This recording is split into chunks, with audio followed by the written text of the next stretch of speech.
வணக்கம். இந்திய நேரப்படி மதியம் 1:30 மணி செய்திகள். முதலில் ஜெம் தலைப்பு செய்திகளை காணலாம். இஸ்லாமியர்களின் நலனை பாதிக்கும் வகுப்பு திருத்த மசோதாவை திரும்ப பெற வேண்டும். தமிழ்நாடு சட்டமன்றத்தில் தீர்மானத்தை முன்மொழிந்து முதலமைச்சர் மு.க.ஸ்டாலின் பேச்சு. தமிழ்நாட்டில் சிறுமியர் முதல் மூதாட்டி வரை யாருக்கும் பாதுகாப்பு இல்லை. போதைப் பொருள் நடமாட்டம் அதிகம் உள்ளதாகவும் எதிர்க்கட்சித் தலைவர் எடப்பாடி பழனிசாமி குற்றச்சாட்டு. சவுக்கு சங்கர் வீட்டில் தாக்குதல் நடத்தி கழிவுகளை போட்ட வழக்கில் 2 பெண்கள் உட்பட 5 பேர் கைது. ஜாமீனில் வெளிவரக்கூடிய எளிதான பிரிவுகளில் வழக்கு பதிந்துள்ளதாக சவுக்கு சங்கர் கருத்து. தமிழ்நாடு இலங்கை மீனவர்களிடையே பேச்சு நடத்த ஏற்பாடு செய்ய வேண்டும். மத்திய அரசிற்கு பாமக தலைவர் அன்புமணி கோரிக்கை. நாளை தொடங்குகிறது 10ஆம் வகுப்பு பொதுத் தேர்வு. 9 லட்சம் மாணவ மாணவிகள் தேர்வு எழுதுவதாக தகவல். அமெரிக்காவில் இறக்குமதியாகும் கார்களுக்கும் உதிரி பாகங்களுக்கும் 25 விழுக்காடு வரி விதிப்பு. அதிபர் டிரம்பின் அறிவிப்பால் கார் ஏற்றுமதி செய்யும் நாடுகள் கலக்கம். IPL கிரிக்கெட் தொடர். ஹைதராபாத் லக்னோ அணிகள் இன்று மோதல். தமிழ்நாட்டில் அடுத்த 5 நாட்களுக்கு வெப்பம் அதிகரிக்கும். வானிலை ஆய்வு மையம் தகவல். இனி விரிவான செய்திகளை காணலாம். இஸ்லாமியர்களின் நலனை பாதிக்கும் மத்திய அரசின் வகுப்பு திருத்த மசோதாவை திரும்ப பெற வலியுறுத்தி தமிழ்நாடு சட்டமன்றத்தில் தீர்மானம் நிறைவேற்றப்பட்டுள்ளது. மத்திய அரசு அண்மையில் வகுப்பு வாரிய திருத்த மசோதாவை நாடாளுமன்றத்தில் கொண்டு வந்துள்ளது. இந்த நிலையில் அந்த மசோதாவை கைவிட வேண்டும் என்று மத்திய அரசை வலியுறுத்தி தமிழ்நாடு சட்டமன்றத்தில் ஒரு தீர்மானத்தை முதலமைச்சர் மு.க.ஸ்டாலின் கொண்டு வந்தார். அப்போது இந்தியாவில் மத நல்லிணக்கத்துடன் அனைத்து மதங்களை சார்ந்த மக்களும் ஒற்றுமையாக வாழ்ந்து வருவதாகவும் அதற்கு மாறாக சிறுபான்மை இஸ்லாமிய சமுதாய மக்களுக்கு கடும் பாதிப்புகளை ஏற்படுத்தும் வகையில் வகுப்பு சட்ட திருத்தத்தை மத்திய அரசு கொண்டு வந்துள்ளதாகவும் அவர் தெரிவித்தார். வகுப்பு வாரிய திருத்த சட்ட முன்வரையை முழுமையாக திரும்ப பெற வேண்டும் என்று மத்திய அரசை தமிழ்நாடு சட்டப்பேரவை வலியுறுத்துவதாக முதலமைச்சர் மு.க.ஸ்டாலின் தெரிவித்தார். தமிழ்நாட்டில் சிறுமியர் முதல் மூதாட்டி வரை யாருக்கும் பாதுகாப்பு இல்லை என்று சட்டமன்ற எதிர்க்கட்சித் தலைவர் எடப்பாடி பழனிசாமி தெரிவித்துள்ளார். தூத்துக்குடி விமான நிலையத்தில் செய்தியாளர்களிடம் பேசிய அவர், தமிழ்நாட்டில் போதைப் பொருள் நடமாட்டம் அதிகமாக உள்ளதாகவும் சிறுமியர் முதல் மூதாட்டி வரை யாருக்கும் பாதுகாப்பு இல்லை என்றும் தெரிவித்தார். தமிழ்நாடு காவல்துறை முதலமைச்சர் ஏவல் துறையாக மாறிவிட்டதாகவும் எடப்பாடி பழனிசாமி குற்றம் சாட்டினார். டாஸ்மார்க்கில் 1000 கோடி ஊழல் என்று அமலாக்கத்துறை கூறியுள்ளது பற்றி செய்தியாளர்கள் வினாவினர். அதற்கு பதிலளித்த எடப்பாடி பழனிசாமி, டாஸ்மார்க்கில் 1000 கோடி ரூபாயை கொள்ளையடித்தவர் யார் என்று கண்டுபிடியுங்கள் என்று பதிலுக்கு வினாவினார். நீங்க தானே பத்திரிகையாளர், எங்களை பொறுத்த வரைக்கும் ஆளுங்கட்சி கிடையாது, நாங்கள் எதிர்கட்சி. ஊடகத்தில் வருகின்ற செய்தி, பத்திரிகையில் வருகின்ற செய்தியின் அடிப்படையில் தான் நாங்கள் கருத்தை தெரிவிக்கிறோம். அப்படின்னா உங்கள் பத்திரிகையில் வர செய்தியும் ஊடகத்தில் வர செய்தியும் தவறா?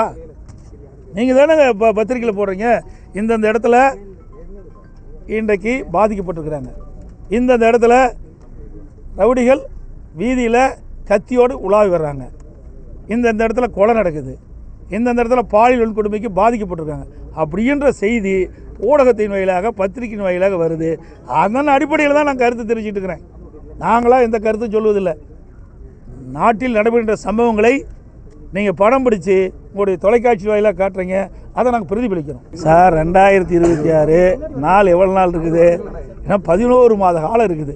11 மாத காலத்திற்கு முன்பு எந்த செய்தி சொன்னாலும் அது நிலைக்காது, புரியுதுங்களா? அதனால் கூட்டணி அமைக்கின்ற பொழுது பத்திரிகையாளர்களும் செய்தியாளர்களும் அழைத்து நிச்சயமாக தெரிவிப்போம், புரியுதுங்களா? தேர்தல் நெருங்குகின்ற பொழுது கூட்டணி பேச்சுவார்த்தை நடைபெறும், நிச்சயமாக நடைபெறும். அப்படி நடைபெறுகின்ற பொழுது உங்களுக்கு முழுமையான தகவல் கொடுக்கப்படும். அமெரிக்காவில் இறக்குமதி செய்யப்படும் கார்களுக்கு கார் உதிரி பாகங்களுக்கும் 25 விழுக்காடு வரி விதிப்பதாக அதிபர் டிரம்ப் அறிவித்துள்ளது உலக வணிக போருக்கு வழிவகுத்துள்ளது. இறக்குமதி செய்யப்படும் கார்களுக்கு வரி விதிப்பு ஏப்ரல் 2ஆம் நாள் முதல் நடைமுறைக்கு வர உள்ளது. இதேபோல் கார் உதிரி பாகங்களுக்கு வரி விதிப்பது மே மாதத்திலோ அதற்கு பிறகோ நடைமுறைக்கு வர உள்ளது. அமெரிக்காவில் கடந்த ஆண்டு 80 லட்சம் கார்கள் இறக்குமதி செய்யப்பட்டுள்ளனர். இவற்றின் மதிப்பு 24,000 கோடி டாலர் ஆகும். அமெரிக்காவின் மொத்த கார் விற்பனை தொகையில் இறக்குமதி செய்யப்படும் கார்களின் விலை பாதியாக உள்ளது. அமெரிக்காவிற்கு கார் ஏற்றுமதி செய்யும் நாடுகளில் மெக்சிகோ முதலிடத்தில் உள்ளது. இதையடுத்து தென்கொரியா, ஜப்பான், கனடா, ஜெர்மனி ஆகிய நாடுகள் உள்ளனர். இறக்குமதி கார்களுக்கு 25 விழுக்காடு வரி விதிக்கும் ட்ரம்பின் நடவடிக்கையால் இந்த நாடுகள் பாதிக்கப்படும் என்பதால் பதிலுக்கு அந்த நாடுகளும் அமெரிக்கா பொருட்களுக்கு வரி விதிக்க திட்டமிடக்கூடும். எந்த மொழிக்கும் நாங்கள் எதிரானவர்கள் அல்ல, மொழி திணிப்பையும் ஆதிக்கத்தையுமே எதிர்க்கிறோம் என்று முதலமைச்சர் மு.க. ஸ்டாலின் தெரிவித்துள்ளார். மொழியை வைத்து பிளவு ஏற்படுத்த தமிழக முதலமைச்சர் மு.க. ஸ்டாலின் முயல்வதாக உத்தரப்பிரதேச முதலமைச்சர் யோகி ஆதித்யநாத் கூறியிருந்தார். யோகி ஆதித்யநாத்தின் இந்த பேச்சுக்கு முதலமைச்சர் மு.க. ஸ்டாலின் பதிலடி கொடுத்துள்ளார். இது தொடர்பாக அவர் வெளியிட்டுள்ள பதிவில், எந்த மொழிக்கும் நாங்கள் எதிரானவர்கள் அல்ல, மொழி திணிப்பையும் ஆதிக்கத்தையுமே எதிர்ப்பதாகவும் வாக்கு வங்கி அரசியலுக்காகவே பேசவில்லை, இது கண்ணியம் மற்றும் நீதிக்கான போராட்டம் என்றார். மேலும் வெறுப்பு குறித்து யோகி ஆதித்யநாத் பாடம் எடுக்க வேண்டாம் என்றும் இந்தி திணிப்பு மற்றும் பேரினவாதத்தை எதிர்ப்பதாக முதலமைச்சர் மு.க. ஸ்டாலின் பதிவிட்டுள்ளார். மறைந்த கருப்பசாமி பாண்டியன் உடலுக்கு அதிமுக பொதுச் செயலாளர் எடப்பாடி பழனிசாமி மலர் வளையம் வைத்து அஞ்சலி செலுத்தினார். நெல்லை பாளையங்கோட்டை அருகே உள்ள திருத்து பகுதியைச் சேர்ந்தவர் கருப்பசாமி பாண்டியன். அதிமுக அமைப்பு செயலாளராக இருந்து வந்த இவர் 3 முறை எம்எல்ஏவாக இருந்தவர். கடந்த ஒரு வாரமாக உடல்நிலை சற்று பாதிக்கப்பட்ட நிலையில் நேற்று அதிகாலை திருத்து கிராமத்தில் உள்ள அவரது வீட்டில் உயிர் பிரிந்தது. அவரது உடலுக்கு பல்வேறு தரப்பினரும் மரியாதை செலுத்தி வந்தனர். இந்த நிலையில் இன்று காலை அதிமுக பொதுச் செயலாளரும் முன்னாள் முதலமைச்சருமான எடப்பாடி பழனிசாமி நேரில் வந்து கருப்பசாமி பாண்டியன் உடலுக்கு மலர் வளையம் வைத்து அஞ்சலி செலுத்தினார். அப்போது முன்னாள் அமைச்சர்கள் ராஜேந்திர பாலாஜி, கடம்பூர் ராஜு உள்ளிட்டோர் உடன் இருந்தனர். 10ஆம் வகுப்பு மாணவ மாணவிகளுக்கான பொதுத் தேர்வு நாளை தொடங்குகிறது. +2 மாணவ மாணவிகளுக்கான பொதுத் தேர்வு கடந்த 3ஆம் தேதி தொடங்கி நேற்று முன்தினம் நிறைவு பெற்றது. இதேபோல் +1 வகுப்புக்கான பொதுத் தேர்வு கடந்த 5ஆம் தேதி தொடங்கிய நிலையில் அவர்களுக்கு இன்றுடன் முடிவடைய உள்ளது. இதனைத் தொடர்ந்து 10ஆம் வகுப்பு மாணவ மாணவிகளுக்கான பொதுத் தேர்வு நாளை தொடங்கி அடுத்த மாதம் 15ஆம் தேதி வரை நடைபெற இருக்கிறது. இந்த தேர்வை 4,46,411 பள்ளி மாணவர்கள், 4,40,465 மாணவிகள், 25,888 தனி தேர்வர்கள், 272 சிறைவாசிகள் என மொத்தம் 9,13,036 பேர் எழுத உள்ளனர். இதற்காக மாநிலம் முழுவதும் 4,113 தேர்வு மையங்கள் அமைக்கப்பட்டு இருக்கின்றனர். தேர்வறை கண்காணிப்பாளர் பணியில் 48,426 பேரும், தேர்வு கண்காணிக்கும் பணியில் 4,858 பேரும் ஈடுபடுத்தப்பட உள்ளனர். முதல் நாளான நாளை தமிழ் மற்றும் இதர மொழி பாடங்களுக்கான தேர்வு நடைபெற உள்ளது. காலை 10 மணிக்கு தொடங்கும் இந்த தேர்வு பிற்பகல் 1:15 மணி வரை நடைபெற உள்ளது. மேலும் மாணவர்கள் காப்பி அடித்தல், துண்டுச்சீட்டு வைத்து எழுதுதல் போன்ற ஒழுங்கின செயல்களில் ஈடுபட்டால் கடுமையான நடவடிக்கை எடுக்கப்படும் என்று தேர்வுத்துறை எச்சரித்துள்ளது. ராமேஸ்வரம் மீனவர்கள் 11 பேரை எல்லை தாண்டி மீன்பிடித்ததாக கூறி இலங்கை கடற்படையினர் கைது செய்துள்ளனர்.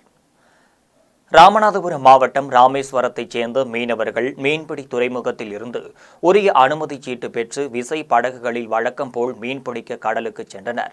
அதன்படி மீனவர்கள் நெடுந்தீவு அருகே மீன்பிடித்துக் கொண்டிருந்தனர்.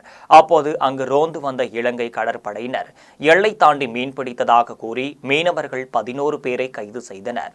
அதோடு ஒரு விசை படகையும் பறிமுதல் செய்தனர். கைது செய்யப்பட்ட மீனவர்களை காங்கேசன் துறைமுகத்திற்கு அழைத்துச் சென்று விசாரணை நடத்தி வருகின்றனர்.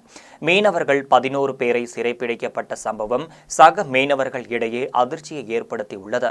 மேலும் உடனடியாக அவர்களை விடுவிக்க மத்திய மாநில அரசுகள் நடவடிக்கை எடுக்க வேண்டும் என்றும் வலியுறுத்தியுள்ளனர். சென்னை சேப்பாக்கத்தில் நடைபெறவுள்ள போட்டியையொட்டி நாளை நள்ளிரவு 1 மணி வரை மெட்ரோ ரயில்கள் இயக்கப்படும் என தெரிவிக்கப்பட்டுள்ளது. 18வது IPL கிரிக்கெட் தொடர் கடந்த 22ஆம் தேதி தொடங்கி நடைபெற்று வருகிறது. இதில் நாளை சென்னை சேப்பாக்கம் மைதானத்தில் நடைபெறவுள்ள லீக் ஆட்டத்தில் Chennai Super Kings, Royal Challengers Bangalore அணிகள் மோத உள்ளனர். இந்த போட்டியையொட்டி நாளை நள்ளிரவு 1 மணி வரை மெட்ரோ ரயில்கள் இயக்கப்படும் என தெரிவிக்கப்பட்டுள்ளது. சென்னை சேப்பாக்கம் மைதானத்தில் நடைபெறும் போட்டிகளை காண வரும் ரசிகர்கள் போட்டியின் டிக்கெட்டை காண்பித்து மெட்ரோ ரயில்களில் இலவசமாக பயணிக்கலாம் என்பது குறிப்பிடத்தக்கது. இலங்கை சிறையில் இருந்து விடுவிக்கப்பட்ட 7 மீனவர்கள் சென்னை வந்தடைந்தனர். ராமநாதபுரம் மாவட்டம் தங்கச்சி மடம் பகுதியைச் சேர்ந்த 4 மீனவர்கள் கடந்த பிப்ரவரி 20ஆம் தேதி கச்சத்தீவு அருகே மீன்பிடித்துக் கொண்டிருந்த போது இலங்கை கடற்படையினர் அப்பகுதிக்கு வந்து எல்லை தாண்டி மீன்பிடித்ததாக கூறி 4 மீனவர்களை கைது செய்து மன்னார் நீதிமன்றத்தில் ஆஜர்படுத்தி யாழ்ப்பாணம் சிறையில் அடைத்தனர். இதனைத் தொடர்ந்து கடந்த பிப்ரவரி 22ஆம் தேதி ராமேஸ்வரம் பகுதியைச் சேர்ந்த 3 மீனவர்கள் தனுஷ்கோடி அருகே மீன்பிடித்துக் கொண்டிருந்த போது அப்பகுதிக்கு வந்த இலங்கை கடற்படையினர் 3 மீனவர்களையும் கைது செய்து மன்னார் நீதிமன்றத்தில் ஆஜர்படுத்தி வாவுனியா சிறையில் அடைத்தனர். இதுகுறித்து தகவல் அறிந்து வந்த மத்திய மாநில அரசுகளின் பேச்சுவார்த்தைக்கு பின்னர் 7 மீனவர்களை இலங்கை அரசு விடுதலை செய்தது. விடுதலை செய்யப்பட்ட 7 மீனவர்கள் கொழும்புவில் இருந்து விமானம் மூலம் சென்னை விமான நிலையம் வந்தடைந்தனர். மீனவர்கள் அனைவரையும் ராமேஸ்வரம் பகுதியைச் சேர்ந்த மீன்வளத்துறை அதிகாரிகள் வரவேற்று கார் மூலம் ராமேஸ்வரம் பகுதிக்கு அனுப்பி வைத்தனர். எண்ணெய் நிறுவனங்கள் அறிவித்துள்ள புதிய டெண்டருக்கு எதிர்ப்பு தெரிவித்து கேஸ் டேங்கர் லாரி உரிமையாளர்கள் வேலை நிறுத்தத்தில் ஈடுபட்டுள்ளனர். Indian oil, Bharat petroleum, Hindustan petroleum ஆகிய 3 எண்ணெய் நிறுவனங்களுடன் வாடகை ஒப்பந்தம் அடிப்படையில் டேங்கர் லாரிகளை உரிமையாளர்கள் இயக்கி வருகின்றனர். இந்த எண்ணெய் நிறுவனங்கள் அடுத்த 5 ஆண்டுகளுக்கான புதிய டெண்டரில் 3 ஆக்சில் வாகனங்களுக்கு முன்னுரிமை அளித்துள்ளனர். இந்த நிலையில் 2 ஆக்சில் கொண்ட டேங்கர் லாரிகளை இயக்கும் உரிமையாளர்கள் இதற்கு எதிர்ப்பு தெரிவித்துள்ளனர். இந்த நிலையில் தமிழ்நாடு, ஆந்திரம், கேரளம், கர்நாடகம், புதுச்சேரி, தெலுங்கானா ஆகிய 6 மாநிலங்களில் தென்மண்டல எல்பிஜி டேங்கர் லாரி உரிமையாளர்கள் புதிய டெண்டருக்கு எதிர்ப்பு தெரிவித்து போராட்டத்தில் ஈடுபட்டுள்ளனர். இதனால் சேலம், கரூரில் சிலிண்டர்களுக்கு கேஸ் நிரப்பும் ஆலையில் கேஸ் நிரப்பாமல் டேங்கர் லாரிகள் அணிவகுத்து நிறுத்தப்பட்டுள்ளனர். 4000த்திற்கு அதிகமான டேங்கர் லாரிகள் இயக்கப்படாமல் இருப்பதால் வீடுகளுக்கும் உணவகங்களுக்கும் எரிவாயு சிலிண்டர் தட்டுப்பாடு ஏற்படும் அபாயம் ஏற்பட்டுள்ளது. புதுச்சேரியில் அனைத்து கல்லூரி மாணவியருக்கும் இந்த ஆண்டு முதல் இலவச பஸ் பாஸ் வழங்கப்படும் என்று அமைச்சர் நமச்சிவாயம் தெரிவித்துள்ளார். புதுச்சேரி சட்டப்பேரவையின் கூட்டத்தொடருக்கு பின்னர் உள்துறை அமைச்சர் நமச்சிவாயம் செய்தியாளர்களிடம் பேசினார். அப்போது புதுச்சேரியில் பள்ளி, கல்லூரிகளில் உள்ள ஆசிரியர் காலி பணியிடங்கள் நிரப்பப்படும் என்றும் தெரிவித்தார். பாரதிதாசன் அரசு மகளிர் கல்லூரி மற்றும் அனைத்து கல்லூரிகளின் மாணவியருக்கும் இலவச பஸ் பாஸ் வழங்கப்படும் என்று அமைச்சர் தெரிவித்தார். வெளி மாநிலங்களில் நடைபெறும் விளையாட்டுப் போட்டிகளுக்கு செல்லும் வீரர்களுக்கு உடனான செலவையும் அரசே ஏற்கும் என்று அமைச்சர் நமச்சிவாயம் தெரிவித்தார். நம்முடைய காவலர்களுக்கு 4 ஆண்டுகளாக வழங்கப்படாமல் இருந்த அந்த சீருடை உடைய அந்த பணக்கொடை, அது மட்டும் இல்லாமல் காவல்துறையில் இருக்கின்ற காலி பணியிடங்களை நிரப்புவது, குறிப்பாக உதவி ஆய்வாளர், ஊர்காவல் படையைச் சேர்ந்த வீரர்கள் 200, காவலர்கள், டெக்காண்டலர்ஸ் போன்ற பல்வேறு காலி பணியிடங்களை நிரப்புவதற்கான திட்டங்களை எல்லாம் இன்றைக்கு அறிவித்திருக்கின்றோம். இந்திய ரிசர்வ் பட்டாலியனுடைய 2வது பிரிவை உருவாக்குவதற்கான நடவடிக்கை எடுப்பது, இந்த ரிசர்வ் பட்டாலியனில் இருக்கின்ற உதவி ஆய்வாளர்கள் மற்றும் காவலருடைய பணிகளை நிரப்புவது போன்ற திட்டங்கள் எல்லாம் காவல்துறை மூலமாக செயல்படுத்தப்படும் என்று அறிவிக்கப்பட்டிருக்கின்றது. அதை போன்ற மீண்டும் எடப்பாடி பழனிசாமி முதலமைச்சர் ஆகிவிடுவார் என்று முன்னாள் அமைச்சர் விஜயபாஸ்கர் கூறியுள்ளார். அதிமுக மாணவர் அணி சார்பில் பூந்தமல்லி அருகே குமணன் சாவடியில் இப்தார் நோன்பு திறக்கும் நிகழ்ச்சி நடைபெற்றது. மாநில மாணவர் அணி துணை செயலாளர் சல்மான் ஜாவித் தலைமையில் நடைபெற்ற நிகழ்ச்சியில் முன்னாள் அமைச்சர்கள் விஜயபாஸ்கர், பெஞ்சமின், அப்துல் ரஹீம், அதிமுக அவைத் தலைவர் தமிழ்மகன் உசேன் ஆகியோர் சிறப்பு விருந்தினராக கலந்து கொண்டனர். நிகழ்ச்சியில் கலந்து கொண்டோருக்கு கஞ்சி, பழ வகைகள், குளிர்பானங்கள் ஆகியன வழங்கப்பட்டனர். ஏழைய எளியோருக்கு நலத்திட்ட உதவிகளும் வழங்கப்பட்டனர். நிகழ்ச்சியில் பேசிய முன்னாள் அமைச்சர் விஜயபாஸ்கர், தமிழகத்தில் சட்ட ஒழுங்கு சீர்குலைந்துள்ளதாகவும் 2 நாட்களில் 11 கொலைகள் நிகழ்ந்துள்ளதாகவும் குற்றம் சாட்டினார். செயலாளர் முன்னாள் அமைச்சர் அண்ணன் பெஞ்சமின் அவர்களுடைய தலைமையில் மாணவர்களுடைய மாநில இணைச் செயலாளர் மரியாதைக்குரிய அன்பு தம்பி சல்மான் ஜாவித் அவருடைய ஏற்பாட்டில் ஒரு மிக சிறப்பான இஃப்தார் நோன்பு இன்றைக்கு மிக சிறப்பாக நடைபெற்றிருக்கிறது. நம்முடைய கழக அவைத்தலைவர் தமிழ் மகன் உசேன் அவர்கள், முன்னாள் அமைச்சர் அப்துல் ரஹீம் அவர்கள், மரியாதைக்குரிய மாணவர் செயலாளர் ராமச்சந்திரன் உள்ளிட்ட முன்னாள் சட்டமன்ற மணி உள்ளிட்ட அண்ணன் ரவிச்சந்திரன் உள்ளிட்ட எல்லா நிர்வாகிகளும் கலந்து கொண்டாங்க. இஸ்லாமியர்களுக்கு அனைத்து இந்திய அண்ணா திராவிட முன்னேற்றக் கழகம் தான் துணை நிற்கிறது. 1500 கோடி ரூபாய் வக்பு இடத்தை மீட்டதிலிருந்து ஹஜ் பயணத்திற்கு உதவியிலிருந்து அப்துல் கலாமை முன்மொழிந்ததிலிருந்து அவைத்தலைவராக அண்ணன் தமிழ் மகன் உசேனை முன்மொழிந்ததிலிருந்து அண்ணன் எடப்பாடியார் அவர்கள் இஸ்லாமியர்களுக்கு உறுதுணையாக இருக்கிறதை இந்த நோன்பு திறக்கின்ற விழாவிலே எடுத்துரைத்தோம். நன்றி, வணக்கம்.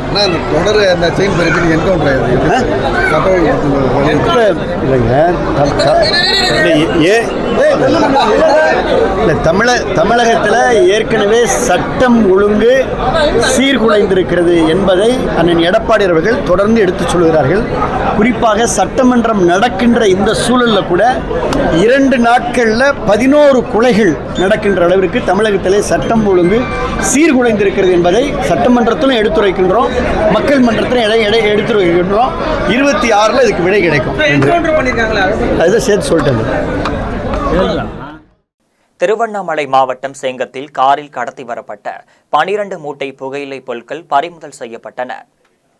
செங்கத்தில் பெங்களூர் திருவண்ணாமலை தேசிய நெடுஞ்சாலையில் காவல்துறையினர் வாகன தணிக்கையில் ஈடுபட்டனர். அப்போது விழுப்புரம் நோக்கி சென்ற காரை மடக்கி சோதனை செய்தபோது அதில் 12 மூட்டைகளில் ஹான்ஸ், குட்கா உள்ளிட்ட போதைப் பொருட்களை வைத்திருந்தது தெரியவந்தது.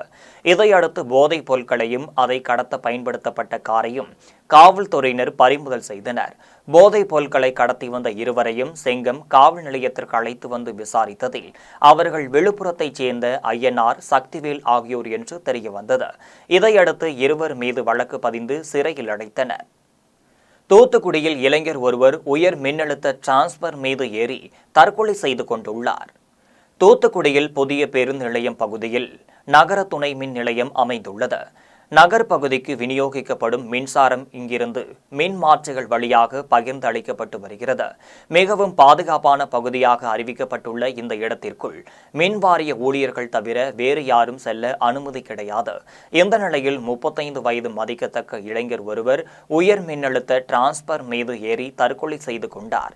இதனால் மின் தடை ஏற்பட்டது. இதுகுறித்து தகவல் அறிந்து வந்த போலீசார் மற்றும் தீயணைப்புத்துறை வீரர்கள் மீட்பு பணியில் ஈடுபட்டனர். சுமார் 1 மணி நேர போராட்டத்திற்கு பின் அவரது உடல் மீட்கப்பட்டது. மேலும் போலீசார் நடத்திய முதற்கட்ட விசாரணையில் அவரது பெயர் வினோத் என்றும் சற்று மனநலம் பாதிக்கப்பட்டவர் எனவும் தெரிய வந்தது. இதுகுறித்து போலீசார் விசாரணை நடத்தி வருகின்றனர். ஆரணி அருகே இருசக்கர வாகன திருட்டில் ஈடுபட்ட இருவரை போலீசார் கைது செய்தனர். திருவண்ணாமலை மாவட்டம் ஆரணி அருகே இரும்பேடு 4 முனை சந்திப்பில் கிராமிய போலீசார் ரோந்து பணியில் ஈடுபட்டிருந்தனர். அப்போது பைபாஸ் சாலையில் இருசக்கர வாகனத்தில் நம்பர் பிளேட் இல்லாமல் அதிவேகமாக வந்த 2 இருசக்கர வாகனங்களை மடக்கி பிடித்து விசாரணை நடத்தினர். அதில் இருவர் சிக்கிய நிலையில் ஒருவர் தப்பி ஓடினார். பின்னர் இருவரையும் காவல் நிலையம் அழைத்துச் சென்று விசாரித்ததில் அவர்கள் பார்வதி அகரம் கிராமத்தைச் சேர்ந்த அண்ணாமலை மற்றும் நடுக்குப்பம் கிராமத்தைச் சேர்ந்த சுரேஷ் என்பதும் இவர்கள் ஓட்டி வந்த இருசக்கர வாகனம் ஆரணி பகுதியில் திருடியதும் தெரிய வந்தது. பின்னர் அவர்களிடம் இருந்து சுமார் 12 இருசக்கர வாகனங்களை பறிமுதல் செய்த போலீசார் போலூர் குற்றவியல் நடுவர் நீதிமன்றத்தில் ஆஜர்படுத்தி வேலூர் மத்திய சிறையில் அடைத்தனர். மேலும் தலைமறைவாகியுள்ள மேலும் ஒருவரை போலீசார் தேடி வருகின்றனர். மதுரவாயில் அருகே கஞ்சா உள்ளிட்ட போதைப் பொருட்களை விற்பனை செய்த 3 பேரை போலீசார் கைது செய்தனர். சென்னை மதுரவாயில் மற்றும் சுற்றுவட்டார பகுதிகளில் போதைப்பொருள் விநியோகம் நடைபெறுவதாக போலீசாருக்கு ரகசிய தகவல் கிடைத்தது.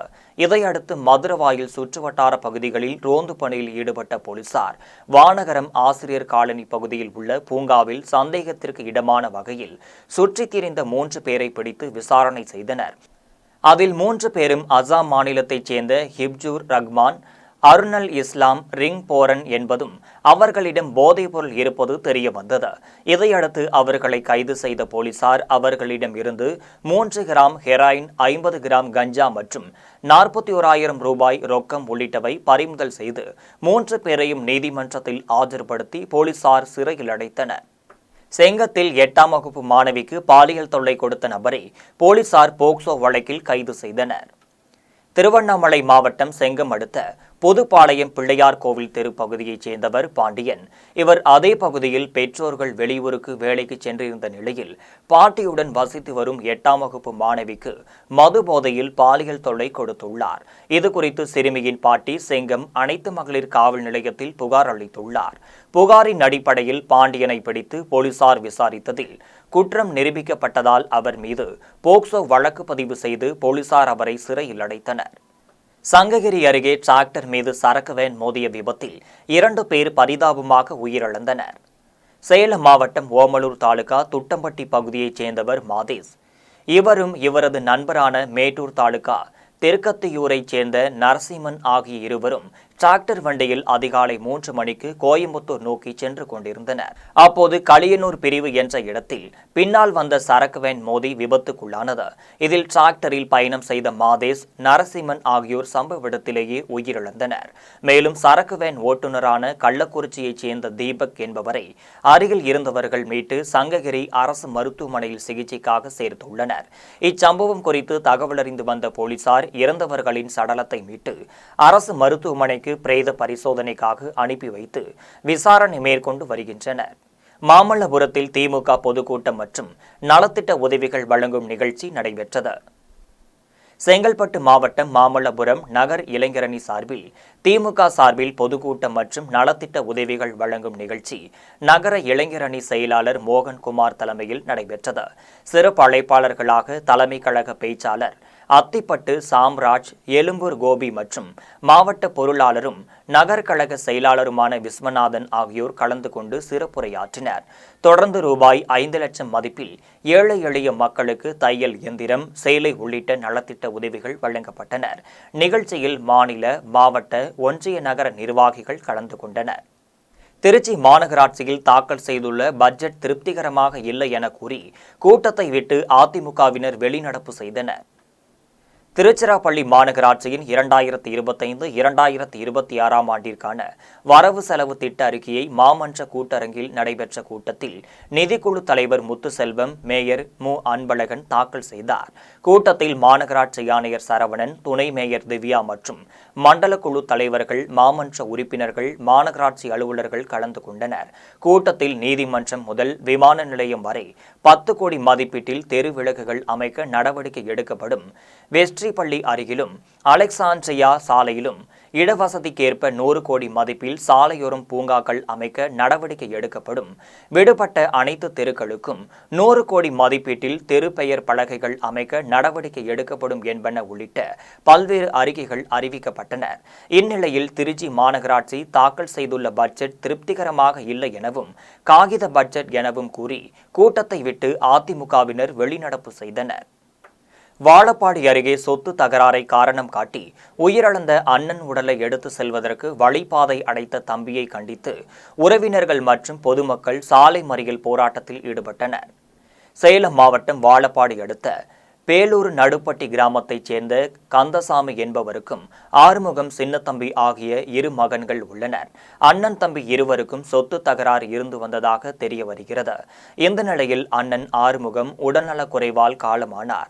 அவரது உடல் அடக்கம் செய்வதற்காக சின்னத்தம்பி நிலத்தின் வழியாக இடுகாட்டிற்கு எடுத்துச் சென்ற போது அவரது தம்பி சின்னத்தம்பி இடுகாட்டிற்கு உடலை கொண்டு செல்ல எதிர்ப்பு தெரிவித்து வழிபாதை அடைத்துள்ளார். இதனால் துக்க நிகழ்விற்கு வந்திருந்த ஆறுமுகத்தின் உறவினர்கள் மற்றும் அப்பகுதி பொதுமக்கள் வழிபாதை அடைத்த சின்னத்தம்பியை கண்டித்து சேலம் பேலூர் சாலையில் மறியலில் ஈடுபட்டனர். இதனை அறிந்த வாழப்பாடி வட்டாட்சியர் ஜெயந்தி மற்றும் காவல்துறையினர் மறியலில் ஈடுபட்டவர்களிடம் சின்னத்தம்பியிடமும் பேச்சுவார்த்தை நடத்தியதை அடுத்து ஆறுமுகத்தின் உடல் அடக்கம் செய்யப்பட்டது. நாங்கள் எங்கள் சித்தப்பா பெரியப்பா பங்கு தான் சார், தாத்தா சம்பாதிச்ச சொத்து தான். ஆனால் எங்கள் சித்தப்பா வழிமறிச்சுக்கிட்டு இப்போ பாதியிலிருந்தே விட மாட்டேங்கிறாரு. இப்போ தான் 3 மாசமா ஆறுமுக கவுண்டர் சின்ன தம்பி 2 பேத்துக்கு தான் பங்கு. எங்கள் அண்ணன் செத்ததை அதில் தான் தூக்கிட்டு வந்தோம். காலையில் நாங்கள் பாடியை கொண்டு நிறுத்திக்கிட்டு கேட்கும் போது டிப்பர் நோண்டி போட்டு முன்ன போட்டு மூடி போடுவோம். நான் உங்களுக்கு வழி விட முடியாதுன்ட்டாங்க சார். இப்போ நாங்கள் ரோட்டுக்கு வந்த வேடி தான் இத்தனை பிரச்சனையும் பண்ணுறாங்க. காலையில் 6 மணியில தான் அந்த பாடி அங்கே நிற்கிதுங்க சார். நாங்கள் என்ன வரலாம் கேட்டுக்கிறது, அதுக்கு சொல்லுங்க பதில். எங்கள் சொந்த தடம் தான். 6 மணிலிருந்து போலீஸுக்கு போன் பண்ணி யாரும் வரல. இப்போ நாங்கள் ரோட்டுக்கு வந்துட்டு எல்லாருமே வராங்க. நாங்கள் சொல்லுங்க சார், நாங்கள் என்ன பண்ணுறது? எங்கள் அண்ணன் ஒண்டி தாங்க இருக்குது. எங்கள் 2 அண்ணன் செத்து போச்சு. 2 அண்ணன் செத்ததையும் அது மேலே தான் தூக்கிட்டு போனோம். எங்க தாத்தாவை அதில் தான் தூக்கிட்டு போனோம், எங்க பாட்டி அதில் தான். பொறவுடைய சூளையை வச்சுக்கிட்டு என்ன டிப்பர் மண்ணை போட்டு மூடி போடுவாங்கிறான். அந்த சூளைக்கு முன்ன பரம்பட்டு இருக்குதா? அதை கேளுங்க சார். தென்காசி அருகே மினி பேருந்தில் சிக்கி ஓய்வு பெற்ற மின் ஊழியர் சிறு காயங்களுடன் உயிர் தப்பிய சிசிடிவி காட்சிகள் வைரலாகி வருகிறது. தென்காசி மாவட்டம் கடையம் அருகே மேட்டூர் பகுதியைச் சேர்ந்தவர் வில்சன். இவர் மின்சார ஊழியராக பணி செய்து கடந்த சில ஆண்டுகளுக்கு முன்பு ஓய்வு பெற்றுள்ளார். இவர் தனது குடும்பத்திற்கு தேவையான மளிகை பொருட்கள் வாங்குவதற்காக கடைக்கு சென்றுவிட்டு மீண்டும் தனது இருசக்கர வாகனத்தில் ஏறி திரும்பிய போது அவ்வழியாக கடையத்திலிருந்து பாவூர் சத்திரம் நோக்கி வந்த மினி பேருந்தின் முன்பக்க சிக்கி இருசக்கர வாகனம் விபத்துக்குள்ளானது. இந்நிலையில் இந்த விபத்தில் சிக்கிய வில்சன் சிறு காயங்களுடன் உயிர் தப்பினார். மேலும் இந்த விபத்து குறித்த சிசிடிவி காட்சிகள் வைரலாகி வருகிறது. வாழப்பாடி அடுத்த பேலூர் அரசு ஆண்கள் மேல்நிலைப் பள்ளியின் அருகே உள்ள வன மலைப்பகுதியில் வெயிலின் தாக்கத்தால் தீப்பிடித்து எரியும் வீடியோ சமூக வலைதளங்களில் வைரலாகி வருகிறது. சேலம் மாவட்டம் வாழப்பாடி அடுத்த பேலூரில் செயல்பட்டு வரும் அரசு ஆண்கள் மேல்நிலைப் பள்ளியில் 6ஆம் வகுப்பு முதல் 12ஆம் வகுப்பு வரை 900க்கும் மேற்பட்ட மாணவர்கள் கல்வி பயின்று வருகின்றனர். இந்த நிலையில் அருகிலுள்ள மலைப்பகுதியில் கடும் வெயிலின் தாக்கத்தால் திடீரென தீப்பிடித்து எரிந்தது. தீ மளமளவென பள்ளிக்கு அருகே பரவுவதை அறிந்த ஆசிரியர்கள் வாழப்பாடி தீயணைப்பு நிலையத்திற்கு தகவல் அளித்தனர். தகவலின் பேரில் விரைந்து வந்த தீயணைப்பு வீரர்கள் போராடி தீயை அணைத்தனர். தெலுங்கானாவில் அடுக்குமாடி கட்டிடம் இடிந்து விழுந்ததில் 7 பேர் பலியாகி உள்ளனர். பந்திராச்சலம் மாவட்டம் பந்திராத்ரி கொதக்குடும்பு பகுதியில் கட்டுமான பணி நடந்து வந்தது. ஏற்கனவே இந்த பழைய 2 மாடி கட்டிடம் மீது மேலும் 4 மாடி கட்டிடங்களை புதிதாக கட்டியுள்ளனர். கட்டுமான பணிகள் பாதையில் இருந்தபோது எடை தாங்காமல் தொழிலாளர்கள் வேலை செய்து கொண்டிருந்த போதே 6 மாடி கட்டிடம் மொத்தமாக சரிந்து விழுந்தது. இதில் உள்ளே சிக்கிய தொழிலாளிகள் உட்பட 7 பேர் பலியாகினர். மேலும் கட்டுமான பணியில் ஈடுபட்டிருந்த தொழிலாளர்கள் பலர் காயமடைந்துள்ளனர். உள்ளே இன்னும் தொழிலாளர்கள் சிக்கி இருக்கலாம் என்பதால் மீட்பு பணி முழுவீச்சில் நடந்து வருகிறது. இதுகுறித்து போலீசார் வழக்கு பதிவு செய்து விசாரணை நடத்தி வருகின்றனர். இனி வருவது விளையாட்டு செய்திகள்.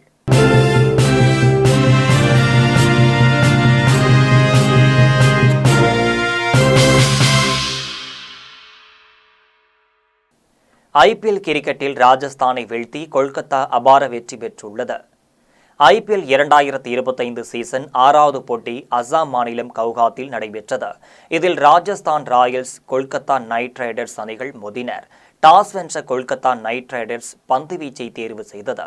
அதன்படி முதலில் பேட்டிங் செய்த ராஜஸ்தான் ராயல்ஸ் நிர்ணயிக்கப்பட்ட 20 ஓவரில் 9 விக்கெட் இழப்பிற்கு 151 ரன்கள் எடுத்தது. இதையடுத்து 152 ரன்கள் அடித்தால் வெற்றி என்ற இலக்குடன் களமிறங்கிய கொல்கத்தா நைட் ரைடர்ஸ் அணி 17.3 ஓவரில் 2 விக்கெட் இழப்பிற்கு 153 ரன்களை எடுத்து வென்றது. இதன் மூலம் நடப்பு ஐபிஎல் தொடரில் கொல்கத்தா அணி முதல் வெற்றியை பதிவு செய்துள்ளது. 7வது லீக் ஆட்டத்தில் ஹைதராபாத் லக்னோ அணிகள் மோதுகிறது. ஐபிஎல் கிரிக்கெட் திருவிழா ஹைதராபாத்தில் உள்ள ராஜீவ்காந்தி ஸ்டேடியத்தில் இன்று இரவு நடைபெறும் 7வது லீக் ஆட்டத்தில் முன்னாள் சாம்பியன் சன்ரைசர்ஸ் ஹைதராபாத் அணி லக்னோ சூப்பர் ஜெயண்ட்ஸை சந்திக்கிறது. ஹைதராபாத் தனது தொடக்க ஆட்டத்தில் ராஜஸ்தான் ராயல்ஸை 44 ரன்கள் வித்தியாசத்தில் தோற்கடித்தது. லக்னோ சூப்பர் ஜெயண்ட்ஸ் அணி தனது முதல் லீக்கில் 1 விக்கெட் வித்தியாசத்தில் டெல்லி கேபிட்டல்ஸிடம் தோற்றது. இந்த ஆட்டமானது இரவு 7:30 மணிக்கு தொடங்குகிறது. இனி வருவது வானிலை செய்திகள்.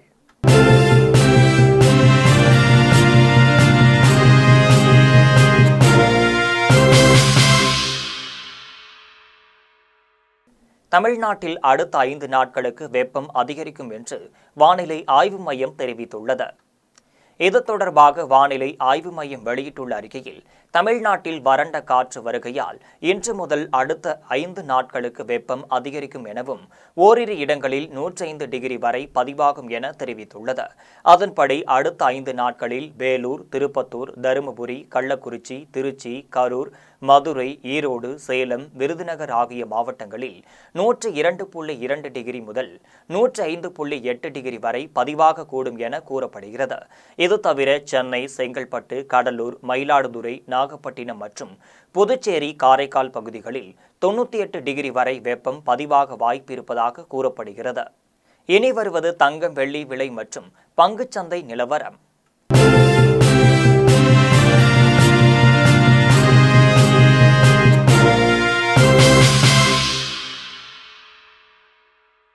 சென்னையில் ஆபரண தங்கத்தின் விலை ஒரு சவரன் 65,880 ரூபாய்க்கு விற்பனை செய்யப்படுகிறது. சென்னையில் இன்று ஆபரண தங்கத்தின் விலை கிராமிற்கு 40 ரூபாய் அதிகரித்து 8,235 ரூபாய்க்கு விற்பனை செய்யப்படுகிறது. மேலும் ஒரு சவரன் 320 ரூபாய் அதிகரித்து 65,880 ரூபாய்க்கு விற்பனை செய்யப்படுகிறது. 24 கேரட் தூய தங்கம் ஒரு சவரன் 71,872 ரூபாய்க்கு விற்பனை செய்யப்படுகிறது. மேலும் ஒரு கிராம் வெள்ளி 111 ரூபாய்க்கும் 1 கிலோ வெள்ளி 1,11,000 ரூபாய்க்கும் விற்பனை செய்யப்படுகிறது. மும்பை பங்குச்சந்தை இன்று உயர்வுடன் காணப்படுகிறது. மும்பை பங்குச்சந்தை குறியீட்டு எண் சென்செக்ஸ் 316 புள்ளிகள் அதிகரித்து 77,605 புள்ளிகளில் வணிகமாகிறது. தேசிய பங்குச்சந்தை குறியீட்டு எண் நிஃப்டி 92 புள்ளிகள் அதிகரித்து 23,578 புள்ளிகளில் வணிகமாகிறது. மீண்டும் ஜெம் தலைப்பு செய்திகள். இஸ்லாமியர்களின் நலனை பாதிக்கும் வகுப்பு திருத்த மசோதாவை திரும்பப் பெற வேண்டும். தமிழ்நாடு சட்டமன்றத்தில் தீர்மானத்தை முன்மொழிந்து முதலமைச்சர் மு.க.ஸ்டாலின் பேச்சு. தமிழ்நாட்டில் சிறுமியர் முதல் மூதாட்டி வரை யாருக்கும் பாதுகாப்பு இல்லை. போதைப் பொருள் நடமாட்டம் அதிகம் உள்ளதாகவும் எதிர்க்கட்சித் தலைவர் எடப்பாடி பழனிசாமி குற்றச்சாட்டு. சவுக்கு சங்கர் வீட்டில் தாக்குதல் நடத்தி கழிவுகளை போட்ட வழக்கில் 2 பெண்கள் உட்பட 5 பேர் கைது. ஜாமீனில் வெளிவரக்கூடிய எளிதான பிரிவுகளில் வழக்கு பதிந்துள்ளதாக சவுக்கு சங்கர் கருத்து. தமிழ்நாடு இலங்கை மீனவர்களிடையே பேச்சு நடத்த ஏற்பாடு செய்ய வேண்டும். மத்திய அரசிற்கு பாமக தலைவர் அன்புமணி கோரிக்கை. நாளை தொடங்குகிறது 10ஆம் வகுப்பு பொதுத் தேர்வு. 9 லட்சம் மாணவ மாணவிகள் தேர்வு எழுதுவதாக தகவல். அமெரிக்காவில் இறக்குமதியாகும் கார்களுக்கும் உதிரி பாகங்களுக்கும் 25 விழுக்காடு வரி விதிப்பு. அதிபர் டிரம்பின் அறிவிப்பால் கார் ஏற்றுமதி செய்யும் நாடுகள் கலக்கம். IPL கிரிக்கெட் தொடர். ஹைதராபாத் லக்னோ அணிகள் இன்று மோதல். தமிழ்நாட்டில் அடுத்த 5 நாட்களுக்கு வெப்பம் அதிகரிக்கும். வானிலை ஆய்வு மையம் தகவல். இத்துடன் ஜெம் செய்திகள் நிறைவடைகின்றன. மீண்டும் ஜெம் செய்திகள் மாலை 6 மணிக்கு. உடனுக்குடன் செய்திகளை காண gemlive.tv என்ற இணையதளத்தில் இணைந்திருங்கள். நன்றி, வணக்கம்.